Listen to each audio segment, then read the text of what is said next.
asesor, hoy consejo de dirección, discutir con las masas obreras, discutir con el núcleo, pero decide el administrador, porque la responsabilidad es suya. Fin de la cita. El poder del partido descansa básicamente en su autoridad moral, en la influencia que ejerce sobre las masas y en la confianza que el pueblo deposita en él. La acción del partido se fundamenta ante todo en el convencimiento que emana de sus actos y de la justeza de su línea política. El poder del Estado, por el contrario, parte de su autoridad material, que consiste en la fuerza de las instituciones encargadas de exigir a todos cumplir las normas jurídicas que emite. No pocas lecciones amargas nos han legado los desaciertos sufridos en este ámbito a causa de la falta de rigor y visión que abrieron brechas a la promoción acelerada de cuadros inexpertos e inmaduros, algunos a golpe de simulación y oportunismo, actitudes alimentadas también por el erróneo concepto de que para ocupar un cargo de dirección se exigía como requisito tácito, porque no está escrito en ninguna parte, militar en el partido La Juventud Comunista. Esta práctica hay que abandonarla también resueltamente. Y salvo para las responsabilidades propias de las organizaciones políticas, la militancia no debe significar una condición vinculante al desempeño de puestos de dirección alguno en el gobierno o el Estado, sino solo se le debe exigir la preparación para ejercerlos y la disposición, como es natural, de reconocer como suyos la política y el programa del partido. Los dirigentes no surgen de escuelas ni del amiguismo favorecedor. Se hacen en la base, desempeñando la profesión que estudiaron, en contacto con los trabajadores, y deben ascender gradualmente a fuerza de liderazgo que solo otorga ser ejemplo en el sacrificio y los resultados. En este sentido, considero que la dirección del partido a todos los niveles debe hacerse una severa autocrítica y adoptar las medidas necesarias para evitar la reaparición de tales tendencias. Asuntos como estos, que definen el futuro, jamás deberán volverse a guiar por la espontaneidad, sino por la previsión y la más firme intencionalidad política de preservar y perfeccionar el socialismo en Cuba.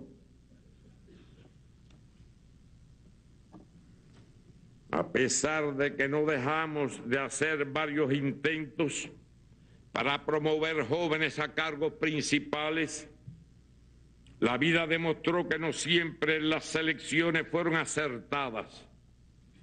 Hoy afrontamos las consecuencias de no contar con una reserva de sustitutos debidamente preparados, con suficiente experiencia y madurez para asumir las nuevas y complejas tareas de dirección en el partido, el Estado y el gobierno. A esto contribuirá además el fortalecimiento del espíritu democrático y el carácter colectivo del funcionamiento de los órganos de dirección del partido y del poder estatal y gubernamental, al tiempo que se garantice el rejuvenecimiento sistemático en toda la cadena de cargos administrativos y partidistas, desde la base hasta los compañeros que ocupan las principales responsabilidades, sin excluir al actual presidente de los consejos de Estado y de ministros, ni al primer secretario del Comité Central que resulta electo en este Congreso. Al respecto, hemos arribado a la conclusión de que resulta recomendable limitar a un máximo de 2 periodos consecutivos de 5 años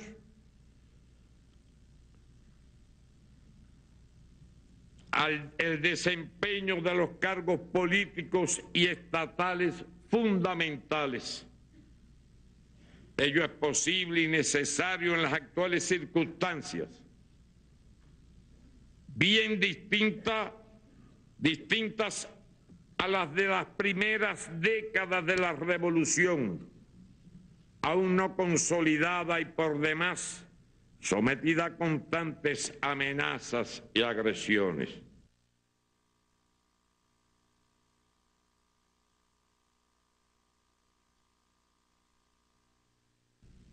Ello es posible y necesario en las actuales circunstancias, bien distintas a las de las primeras décadas de la Revolución, aún no consolidada y por demás sometida a constantes amenazas y agresiones. La opinión de la organización partidista es siempre valiosa, pero el factor que determina es el jefe, ya que debemos preservar y potenciar su autoridad en armonía con el partido.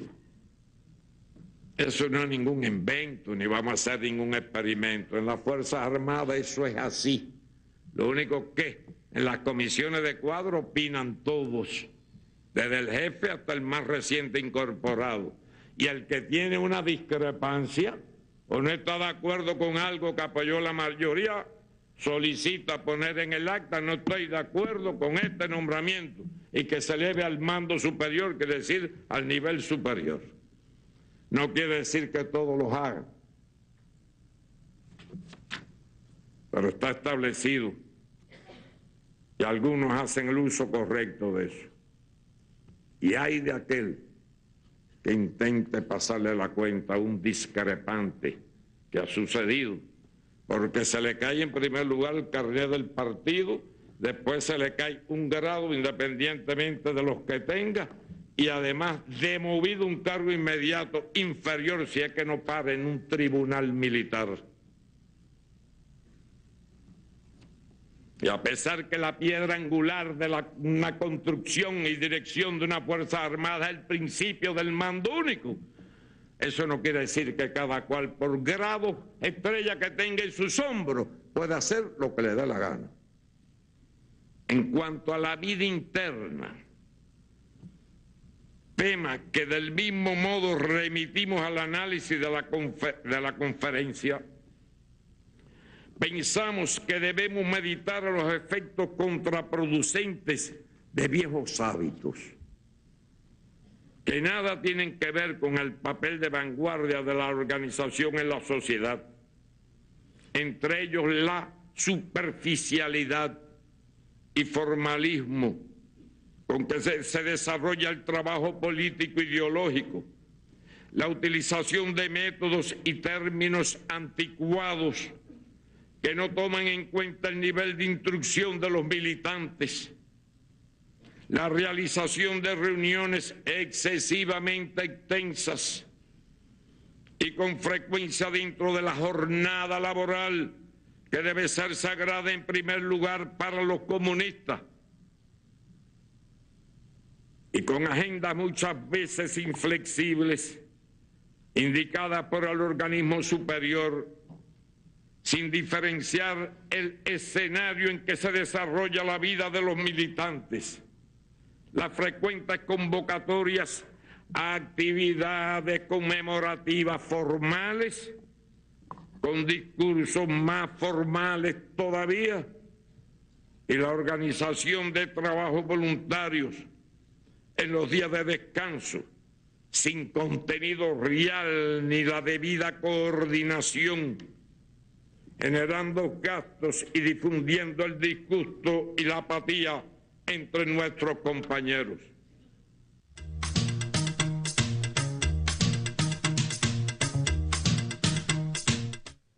Bien, estamos llegando ya al final. Sin embargo, unas reflexiones rápidamente aquí. En cuanto a los medios, yo creo que nosotros tenemos que pasar de un carácter reactivo a un carácter educativo.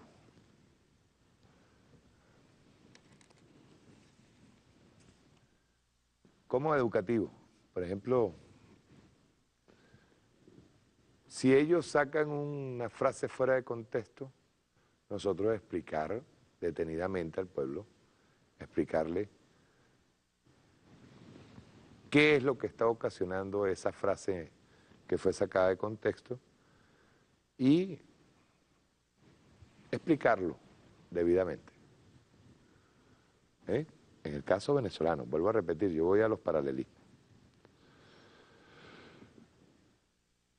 Como partido, como militante, viene, yo diría que el desprendimiento de Simón Bolívar, el desprendimiento de toda su riqueza y dedicar su vida entera hasta la muerte a lo que fue la liberación de Venezuela, es más que un ejemplo. El ejemplo de Ernesto Che Guevara. Es decir, y no que se convierta en eso de llevarlo en la boca, como dicen, para vivir de él, ¿no?